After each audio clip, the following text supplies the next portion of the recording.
Good morning, people, and welcome to our channel today. We'll be talking more about the politics around what's currently working and what is not working within Nigeria. So, we'll be giving out some ideas. I'll be talking more about it with our reviewer. Good morning, Mr. Charles. Good morning. Good morning, Mr. Charles. Palliative can't cure Nigeria problem. Our pains are too much, says the citizen of Nigeria. What do you have to say to this, sir? Come again? Palliatives can't solve our problem in Nigeria. The pains are too much, says the citizen. Yes, they are right. Palliative, honestly, we cannot solve the problem in Nigeria. It's not all about giving Nigerian food, clothes, and other things. There are so many things that's going on in Nigeria that is beyond the palliative we are talking about. We have insecurity ravaging the country. We have unemployment going on almost around the country. People are jobless. You find out that somebody will finish school 10 years, 15 years, there's no job. What is expected of you is that immediately you graduate from university, it means that the burden, the suffering, you have to help in uplifting the suffering of your parents off. But you see the men under the tenancy of your parents begging them from arms. I want to go to a place like Ikeja. I will call my parents. I will beg them for 200 naira. I would like to go to a place like Oshobi. I will call my parents and I will beg them for 200 naira. Was that supposed to be like that? After training you in one of the best, giving you the best thing, because the best thing, the best legacy a man or woman can give to his child is education. After giving you such education, you are still under arms begging to your parents. So I believe whoever that says so that palliative is not the problem of Nigerian is 100 million% right, because we are a lot of jobless people are all over. Why not build companies so that you'll be able to shoot in most of these unemployed youth? Why not go to most of these places, so a place like East, that is insecurity ravaging the eastern part of Nigeria? Why not go there, put some certain measures in place so that you'll be able to fight insecurity in Nigeria? It's not about giving them food. Thank you very much. Alright, sir. In another news, Dangote Refinery employed, as of today, he has employed 11,000 workers, which 100% are Indians. Why do you think he's going for the Indians? Don't we have an engineer, a technician here in Nigeria? Why is he not employing the students, the graduates we have in Nigeria? Why is he going out to India to source for employees? That is the problem we are having. Like I said earlier, palliative is not our problem. And you see one of the major problems we are having. Most of these people that have made it in life, they are not safe encouraging educational movement in Nigeria. A child who finished from Ebi's area, a child who finished from Ebi's area, University of Ibadan, UNN Osuka, you remember in those days, this is one of the Nigerian universities that is called the 3 Nigerian universities so far then. We have LASU, FUTA, so many universities that are very, very much qualified with, that can give you the best engineers in the world. But our citizens that have made it in life have decided to craft and establish most of these companies for themselves. They are not after the expatriates in Nigeria. They prefer to go foreign than locally. That is to tell you that they are not encouraging the locally made graduates. They are far better. Do you know that a graduate in Nigeria that knows what he's doing is 100% far better than somebody that studied in India? What is there in India? Somebody that knows. Do you know that? Let me bust your brain. When you go to most of these Western countries, the best graduating student, trace the history very well, you find out that it's in Nigeria. Are you getting me?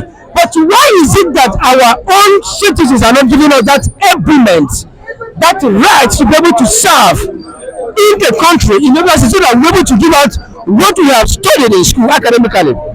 Because they believe that education in Nigeria is of substandard, is not up to standard, and to me, it's not their fault.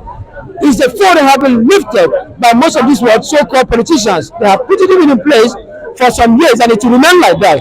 I am very, very disappointed, even with somebody like Dangote, whom I respect a lot, that almost all the people you employ, 100% are foreigners. What happened to the people that are schooling? Do you know that we have so many Nigerians who, because they do not want to hold that Nigerian certificate, most of them have decided to go to Ghana just to acquire university certificate and come back because of job hunting. But what is happening? We are in a situation whereby our own education is not much more respected. Our institution is not more respected than ordinary institution here in Benin Republic. That is not even up to the standard of most of the media states in Nigeria. So I hope and I believe that I am highly disappointed in most of whatever they are saying, because somebody like Dangote, I respect you a lot. You have a company. What happened to your company? Why not employ most of these capable hands in Nigeria that could be able to give you whatever you needed? Engineers, we have the best engineers in Nigeria, but you are not giving them the right to stretch through express their whatever they have. So I'm disappointed in you. Thank you for that. I know as an African, as a Nigerian too, we are very much lacking behind in almost all aspects. But education should be omitted from this. What do you think has been the problem for our education? Is it from the grassroots, from the nursery? Okay, as at yesterday, someone was suggesting that the nursery should be the only place where we learn the theory aspects. Then secondary should just be a technical area. Then the institution should just be concentrated on our direct place of work, where we want to work. The experience we needed should just be gained there.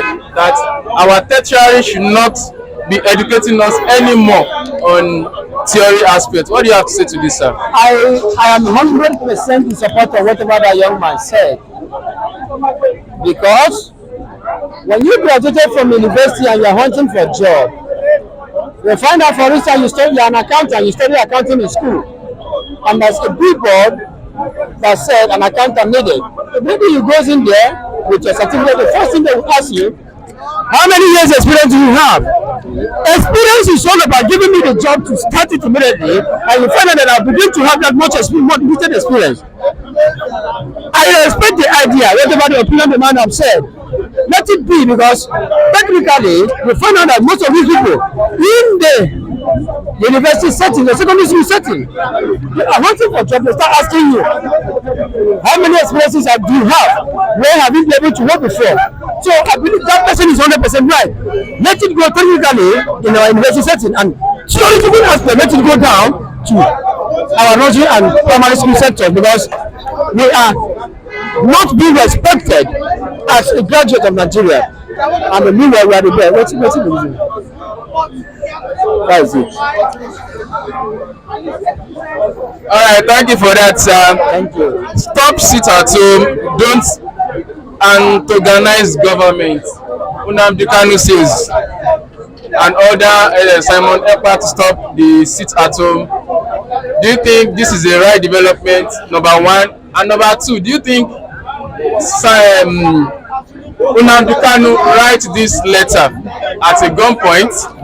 Are we even sure he's the one that wrote the letter that is being circulated since yesterday and late day before yesterday? I'm not. This government should stop deceiving us, because we are talking to educated people in Nigeria.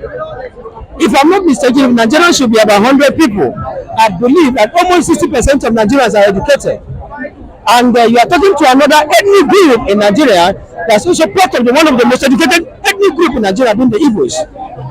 That should stop deceiving us. Nnamdi Kanu will never say that in the sense that his fundamental human right has been tampered on. A man whom the court have discharged him and acquitted him since last year, and the court decided to commit what you call contempt of court by not releasing the young man. And you think and you believe that same young man who is not happy that his fundamental human right has been tampered on should be happy and should sit at home and should be happy very, very much and start telling you that he is very, very much happy that you should go in and stop to sit at home. Meanwhile, you know, this is the only language that they believe that the government should be hearing at the right time, at the right moment. So I believe it's not coming from Nnamdi Kanu, it's coming from whoever that write it. It's nothing but the political propaganda that is not even from the Mazi Nnamdi Kanu. It's a very wrong statement. It's not true. Nnamdi Kanu will never give assent to that. So it's nothing but a lie from the pit of hell. So lastly, sir, the House of Representatives has appointed at least 5 former state government children serving in lower chamber as head of major standing committee. Do you think this? Come again. Okay, the House of Representatives has appointed at least 5 former state government children serving in the lower chamber as the head of major standing committee in Nigeria. I am disappointed in this country. I am disappointed with them because do you think they are not giving the youth their voice now? There's nothing like giving the youth their voice. This is what you call reputation of services. You said service, head of service, chief of service, governmental, they have governmental posts or the other before, and their children has been elected and appointed head of different positions in Nigeria. I am disappointed in them because the rich are getting richer on a daily basis. These are heads. Why not go to most of these remote villages? Pick up a son of a carpenter. We have a son of a mechanic. Pick them up and make them the chief of service head. That is by so doing we'll be able to know that you are ready to fight whatever menaces you are talking about. We have a lot of carpenters who are at the streets, furniture, whom their children will not be able to lift up to that standard. And you did not go there. We have mechanics who have qualified children. They are there. And now, just look at your grammar. Look at the statement they made. The source of a former chief of servicemen has been appointed. Another, it means that there's a reputation of power. In this country, the rich are getting richer on a daily basis. Are you getting me? The poor are getting poorer on a daily basis. So I am disappointed on whatever they have done because you said the chiefs of service, the former chiefs of servicemen, their children. Then what happens to the mechanics and on the street that has children that are qualified accountants, that are qualified medical doctors? What happens to them? Is it because they don't have anybody to stand for them? Is it because they do not have anybody that will fight for them? I am not even happy. Don't even tell me that they are giving the youth much more opportunity to serve in this government. I am disappointed because if you really want to balance the equation so that the equation will be much more balanced and favorable to almost all the youth, why not move down to most of these remote villages, one of these areas, and bring in local children's children, local people children, so that they become somebody in, lift them up so they become somebody. By so doing, we'll be able to know that they are working. Thank you very much. Thank you, sir. Thank you for your time, sir.